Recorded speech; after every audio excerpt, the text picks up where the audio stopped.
Chris Siebenaar here with Vital MX at Paris Raceway for the launch of the 2021 KTM 450 SXF.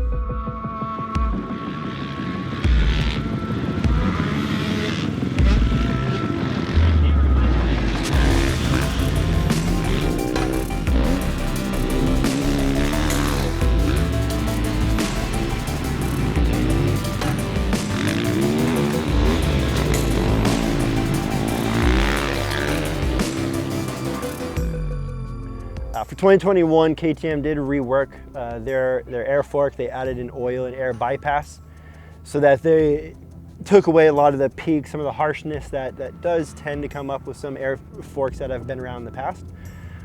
Of all the air forks, and I've had the pleasure and displeasure of riding almost every one that's came out, KTM has actually been one of the only companies that have stayed true with their air fork in what they had. You know, some of the other ones would switch brands, you know, every other year, switch models every other year, so they never really dialed one in, which I think kind of was the downfall of air forks on some of the other OEMs. KTM has stayed true to their path. I mean, WP is their brand, so it's going to be what they use, but they've kept that fork and they've constantly made these improvements to their suspension.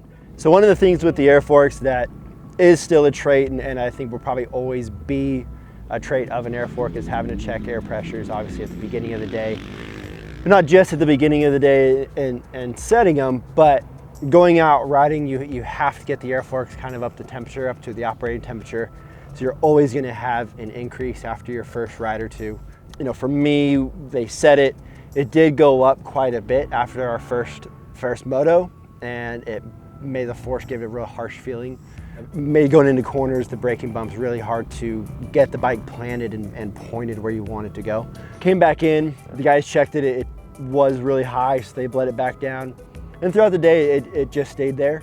You know, the KTM guys, WP, they ride here and there, saying on average, they'll usually check it, you know, every couple motos when a person goes out. So for the average guy, that may be once a day, or maybe twice a day. Today, you know, we've made a few compression rebound changes. We did go through and play around with the air.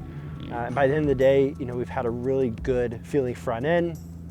We messed around with the rear, got the rear to bite a little bit, took away some of the, I don't want to say bottoming out, but where the back end would kind of G out in some of the dips here. That threw off the front. We got the front, put it back to the rear, but overall, you know, we got the bike handling really well, and I gotta say I love the way the bike turns. Rest of the bike, again, some of the characteristics unchanged. KTM motor, it's standard KTM motor, tons of power, incredibly smooth. You build throughout the RPM range, and you go into the mid-range, and you get to the top, and you're kind of thinking, the engine's signing off, but it just keeps pulling. Couple corners actually went into gear high, went into third instead of second. The motor still pulls it beautifully. They did also change the mapping on the bike. It seems like every year they change the mapping more and more, kind of trying to differentiate between map 1 and map 2. This year they did the same and further separated those two maps. It was maybe a year or two ago, I remember riding the KTM 450, and you'd switch map 1, you'd switch map 2, and it was really hard to tell the difference between, and sometimes you would switch and you really wouldn't know what you were in until you looked down. Now there is a very big difference between the two. Today here at Paris, there's a lot of tight 180-degree corners. The track kind of got chewed up throughout the day, got dry, still some slick spots where actually map 2 without traction control did make the bike a bit harder to ride. Mostly in the transition between the off throttle, on throttle, in mid corner, it kind of caused the bike to lunge a little bit.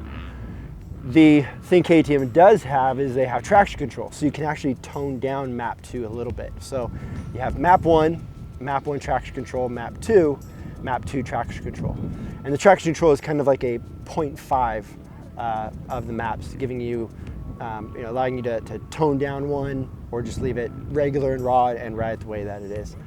Chassis wise, KTM was the only manufacturer that is still sticking with the steel frame.